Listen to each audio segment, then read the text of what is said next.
దేశంలో ఇప్పటివరకు 6 లక్షల ఉద్యోగాల అభ్యర్థులకు ప్రధాని మోదీ జాబ్ అపాయింట్మెంట్లు లెటర్స్ ఇచ్చారని బీజేపీ స్టేట్ చీఫ్ కేంద్ర మంత్రి కిషన్ రెడ్డి వెల్లడించారు.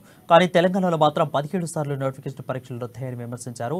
ఇవాళ బహీరాబాద్ కింగ్ కోఠీలోని భారతీయ విద్యాభవన్ కులపతి మున్షీ సదన్లో జరిగిన 9వ రోజ్గార్ మేళా కార్యక్రమంలో కిషన్ రెడ్డి పాల్గొన్నారు. కేంద్ర ప్రభుత్వ ఉద్యోగాలు పొందిన అభ్యర్థులకు నియామక పత్రాలను అందజేశారు. అనంతరం ఆయన మాట్లాడుతూ రోజ్గార్ మేళాలో భాగంగా కేంద్ర ప్రభుత్వ శాఖలో ఖాళీలను మోడీ సర్కార్ వేగవంతంగా పూర్తి చేస్తుందని అన్నారు.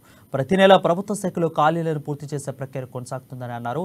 మొత్తం 12 లక్షల ఉద్యోగాలు పూర్తయ్యే వరకు నిరంతరంగా కొనసాగుతుందని అన్నారు. దేశంలో పేదరికం నుండి బయటపడి అవినీతి కుటుంబ రాజకీయాల నుండి కాపాడటమే మోడీ సర్కార్ ఉద్దేశమని తెలిపారు.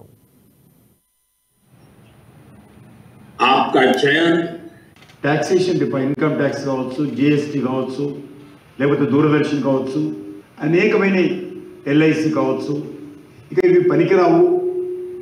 ఈ డిపార్ట్మెంట్స్ అన్ని కూడా మూతేయాలా, ఈ డిపార్ట్మెంట్స్ అన్ని కూడా ప్రైవేటైజేషన్ చేయాలా. ఇప్పుడు ఉన్నటువంటి పరిస్థితుల్లో అనేక విభాగాలు, రైల్వే డిపార్ట్మెంట్ కూడా ఈరోజు ఈరోజు నిర్వీర్యం అవుతుంది.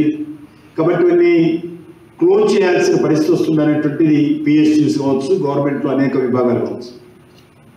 బ్యాంక్ సెక్టార్ కూడా, బ్యాంకింగ్ సెక్టార్ ఇక లాభం లేదు, ప్రైవేట్ సెక్టార్తో పోటీ పడలేవు అనేటువంటి చర్చ దేశంలో విస్తృతంగా జరుగుతున్నటువంటి నేపథ్యంలో నరేంద్ర మోడీ గారిపై బాధ్యతలు చేపట్టిన తర్వాత ఆయన తీసుకుంటున్నటువంటి విప్లవాత్మకమైనటువంటి నిర్ణయాల కారణంగా నూతన జవసత్రాలతో ఈరోజు అనేక డిపార్ట్మెంట్స్, అది ఆకాశవాణి నుంచి మొదలు పెడితే, దూరదర్శన్ నుంచి మొదలు పెడితే, పోస్టల్ డిపార్ట్మెంట్ నుంచి మొదలు పెడితే, బ్యాంక్స్ సెక్టార్ నుంచి మొదలు పెడితే, ఎల్ఐసి నుంచి, రైల్వేస్ నుంచి అన్నీ కూడా ఆయా శాఖలకు నూతన రెస్పాన్సిబిలిటీస్ ఫిక్స్ చేసి, న్యూ యాక్టివిటీస్ ఇన్వాల్వ్మెంట్ చేసి వాళ్ళందరినీ కూడా